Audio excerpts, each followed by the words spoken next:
Hi friends, வாங்க இன்னைக்கு என்ன வீடியோன்னா நம்ம வாழைக்காய் குழம்பு வைக்க போகிறோம். வாழைக்காய் கார குழம்பு வைக்க போகிறோம். நம்ம வீட்டில் வாழை மரம் காய் அறுத்து எடுத்தாச்சு. அறுத்து எடுத்தது வடை சட்டியில் எண்ணெய் ஊற்றியாச்சு. வாங்க தக்காளி கட் பண்ணி வச்சுருக்கேன். தேங்காய், அது கூட ஏலக்காய், கிராம்பு, பட்டை, பூ, லவங்கம் எல்லாம் போட்டாச்சு. இது எதுக்காகனா வாழைக்காய் குழம்புக்கு மசாலா அரைக்க. இங்கே பாருங்க, வாழைக்காய் கட் பண்ணி முருங்கைக்காயும் கட் பண்ணி எல்லாம் கழுவி க்ளீன் பண்ணி சுத்தம் பண்ணி வச்சுருக்கேன். வச்சுட்டு இப்போ குழம்பு வைக்கிறது எப்படின்னு பார்க்க போகிறோம். வெங்காயம், தக்காளி எல்லாம் கட் பண்ணி வச்சாச்சு. எண்ணெய் ஊற்றி கடுகு போட்டாச்சு. போட்டதில் இப்போ வெந்தயம் போடணும்.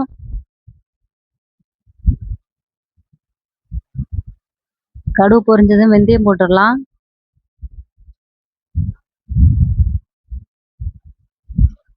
கருவேப்பிலை போட்டாச்சு. பூண்டு போட்டிருக்கேன். வெங்காயம் கட் பண்ணி வச்சதை போட்டாச்சு. இப்போ நல்லா வதக்கிக்கலாம்.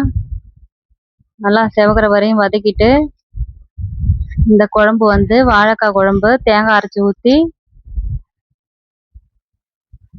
கார குழம்பு வைக்க போகிறோம். இப்போ வந்து தக்காளி போட்டுக்கலாம். தக்காளி நல்லா வதங்கின வரையும் கிண்டி விட்டு வேக வைக்கலாம். உப்பு, கல் உப்பு போட்டாச்சு.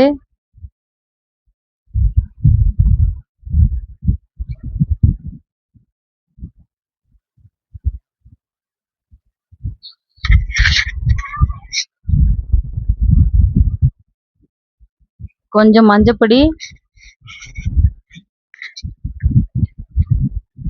நல்லா வெங்காயம் தக்காளி பாருங்க வதங்கிருச்சு.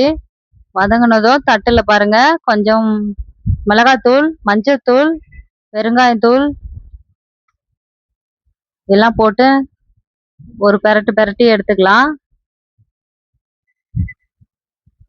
அடுத்தது என்ன சேர்க்க போறோம்னா காயை தான் சேர்க்க போறோம். வாழைக்காயை மரத்துல இருந்து அறுத்து பட்டைக்கட்டெல்லாம் சேர்த்திட்டு குறுக்கு வாக்கில் கட் பண்ணி சின்ன சின்னதாக பீஸாக கட் பண்ணியிருக்கேன். அது கூட 2 முருங்கைக்காயும் போட்டிருக்கேன். முருங்கைக்காய் போட தேவையில்ல, அது வந்து காய் வீட்டில் இருந்ததால அதையும் போட்டுட்டேன். எப்படி செய்ய போகிறோன்னு பார்க்க வாங்க. செஞ்ச பிறகு செம்ம டேஸ்ட்டாக இருந்த குழம்பு. நல்லா வந்து காய் போட்டு நல்லா கிண்டி விட்டாச்சு பாருங்க. இப்போ காய் வந்து வேகிற வரைக்கும் மூடி போட்டுக்கலாம். அதுக்குள்ளேயே பேஸ்ட் அரைச்சாச்சு பாருங்க.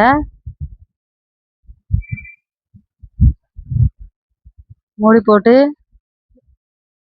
வந்ததும் அது வந்து தேங்காய் அரைச்சி வச்சிருக்கோம் இல்லையா, இதனுடைய பேஸ்ட்டு காய்க்கு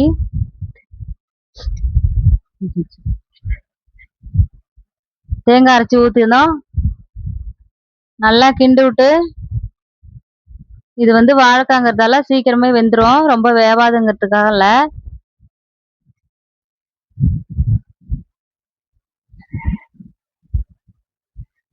தனியா பிடிக்காம கிண்டுனா வந்து கிண்ட முடியல. அது பாருங்க, நல்லா குழம்பு கொதிஞ்சு வருதுங்களா. உப்பு காரம் பார்த்து எப்படி இருக்குன்னு டேஸ்ட் பண்ணி பாருங்க.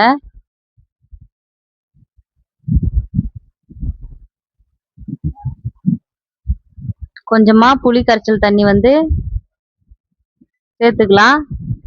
காய் வெந்த பிறகு சேர்த்துட்டு குழம்பு எல்லாம் கரெக்டா இருக்கான்னு பார்த்து கொதிக்க வச்சு, ஒரு கொதிக்கு 2 கொதியா கொதிக்க வச்சு இறக்கிடலாம். இப்போ மூடி போட்டாச்சு. வாங்க கொதிக்கிறது முடிச்ச பிறகு எப்படி இருக்குன்னு பார்க்கலாம். தட்டு எடுக்க ட்ரை பண்ணா என்னால் எடுக்க முடியல. ஃபைனலா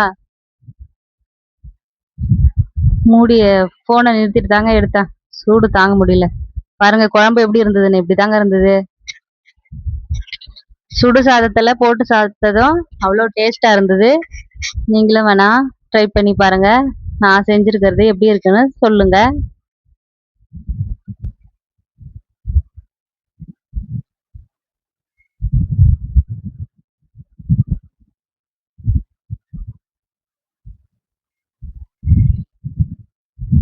கலரே பாத்தீங்களா?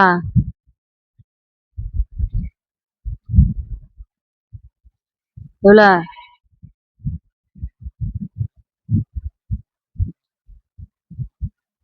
இப்போ 2 3 கொதி கொதிஞ்சிருச்சுங்க. இப்போ இறக்கிடலாம். இறக்கிட்டு சாப்பாடு வடிச்சு சாப்பாடு போட்டு காயோட சேர்த்து குழம்பு ஊற்றி சாப்பிட்டு பார்க்கலாம்.